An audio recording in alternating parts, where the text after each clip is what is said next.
Muito obrigado, Sr. Presidente, Sr. Ministro, Sr. Secretário de Estado.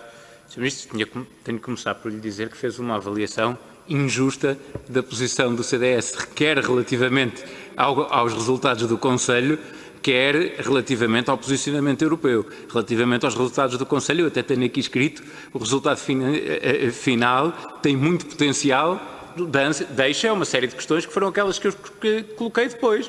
E, portanto, ter muito, e foi melhor haver acordo, também disse, também tinha aqui. Portanto, o acordo é importante e o resultado tem um potencial muito relevante para a Europa. As questões, é natural que as discutamos.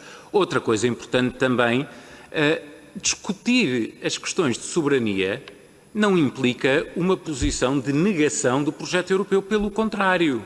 É muito melhor o aprofundamento europeu que se faz, tendo plena consciência do poder que reside nos parlamentos nacionais, nos governos nacionais e do poder que transita para instâncias europeias, do que uma certa confusão em que se quer dar a entender, por um lado, aos cidadãos nacionais que a soberania continua toda a residir no Parlamento Nacional e às instâncias europeias que há um nível de compromisso que não é compatível com essa primeira visão. E, portanto, a questão aqui é uma questão de transparência, e foi por isso que eu perguntei. Estamos a falar de duas coisas essenciais: emissão de dívida e cobrança de impostos.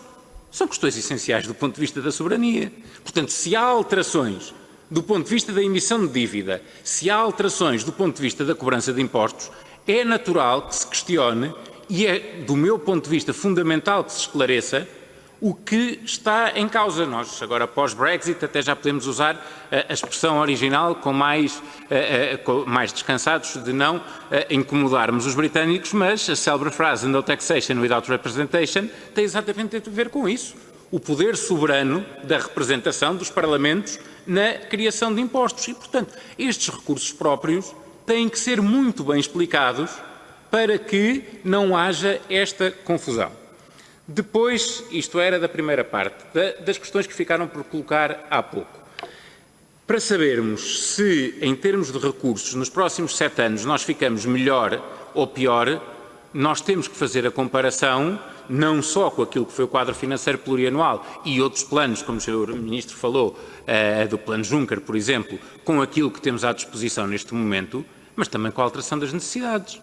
O plano de recuperação é um plano de recuperação excepcional para uma circunstância excepcional. E, portanto, nós não podemos tratar aquilo que é uma resposta excepcional somando com aquilo que é o quadro financeiro plurianual que já estava previsto e fazendo disto um bolo que responde apenas às necessidades permanentes, como se não tivesse que responder também às necessidades excepcionais. E por isso o que eu pergunto é: os 15 mil milhões do plano de recuperação estão à altura daquelas que são as necessidades excepcionais originadas em Portugal na sequência da crise pandémica ou não? Porque relativamente ao quadro financeiro plurianual, se nós descontarmos estes 15 mil milhões, nós temos menos do que tínhamos no quadro financeiro plurianual anterior. Se formos área por área, temos logo, eu bem sei que na questão da PAC é relevante analisarmos o primeiro e o segundo pilar, mas o valor global é inferior. No mar, o valor global é inferior.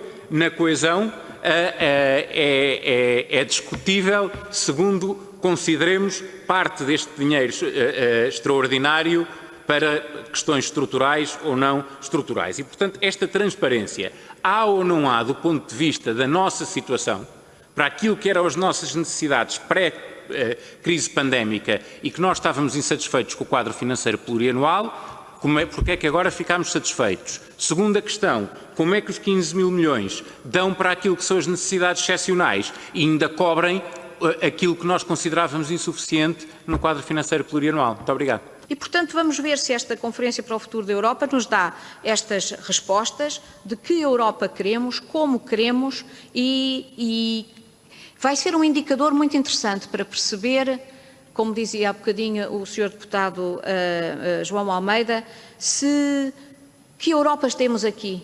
Como é que se encontram este eixo central franco-alemão com a Liga Hanseática, com os países do Sul?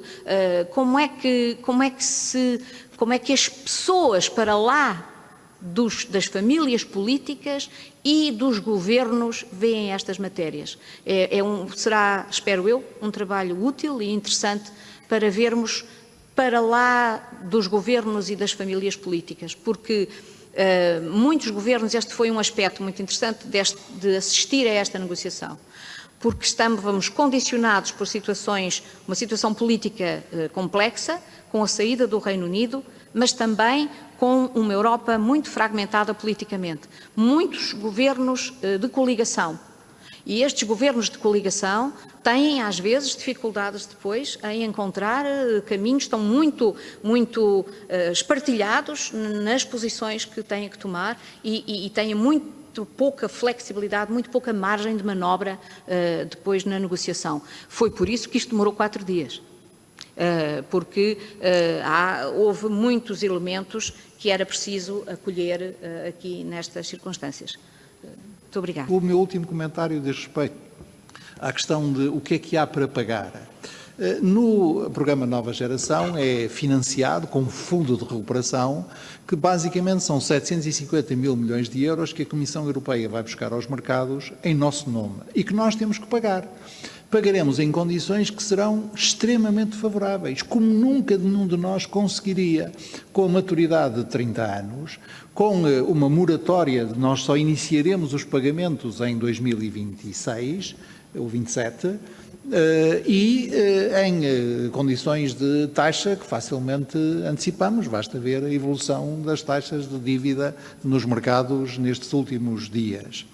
Evidentemente que vamos pagar, e podemos pagar de 2 maneiras. Podemos pagar aumentando as contribuições nacionais dos Estados-membros, e mais uma vez, aqueles que pagam mais pagarão mais, porque a lógica das contribuições nacionais é, outra vez, uma lógica redistributiva, ou pagaremos através de novos recursos próprios da União Europeia, que são impostos nacionais sobre os quais os Estados-membros se entendem, que os Estados-membros coletam e que depois transferem para o orçamento da União Europeia. A taxa do plástico, o mercado de emissões de dívida, a taxa digital, tudo isso está calendarizado. A taxa do plástico para ser aplicada logo a partir de janeiro próximo e as outras 2 taxas que eu me referi, o ajustamento das fronteiras de carbono e a taxa digital devem ser apresentadas as respectivas propostas pela Comissão Europeia durante a nossa presidência.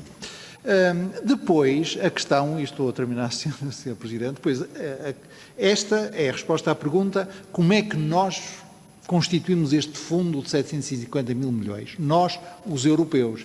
Isto é, para todos os efeitos, uma emissão conjunta de dívida. Não são os eurobonds por 2 razões. Porque a sua justificação jurídica é excepcional, é o tal artigo 122, ou lá o que é, e depois porque não estão presentes todas as dimensões de uma dívida mutualizada no sentido pleno do termo. E por isso é que foi possível chegar aqui a um compromisso. A segunda questão é como é que estes 750 mil milhões de euros são distribuídos pelos Estados-membros, porque a Comissão financia-se o mercado, não é para ficar com o dinheiro para ela.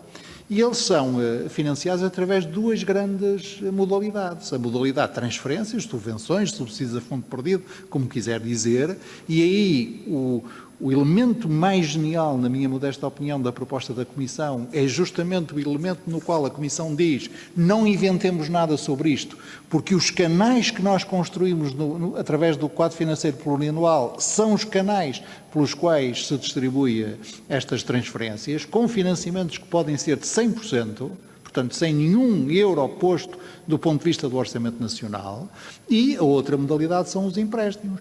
Os empréstimos que nós contraiamos junto da Comissão Europeia, devemos pagá-los, mas num juro que terá um spread mínimo, porque o que a Comissão Europeia diz é: nós apenas transferiremos para os Estados os custos de transação, os custos que nós temos como emissores neste caso, de empréstimos. A grande vantagem da primeira modalidade é que os 750 mil milhões de euros que nós vamos contrair de empréstimo não contam em um euro para a dívida soberana nacional, o que dá um impulso ao nosso poder soberano de cada Estado-membro impressionante. A grande vantagem da segunda modalidade é que na parte em que nós recorremos a empréstimos, recorreremos a empréstimos cujas taxas de juros serão incomparavelmente mais baixas com as que tivemos na Troika ou com as que temos hoje dos mercados. E na parte das transferências, a lógica redistributiva pura da União Europeia aplicar-se-á como se deve aplicar. Julgo ter sido claro. Obrigado.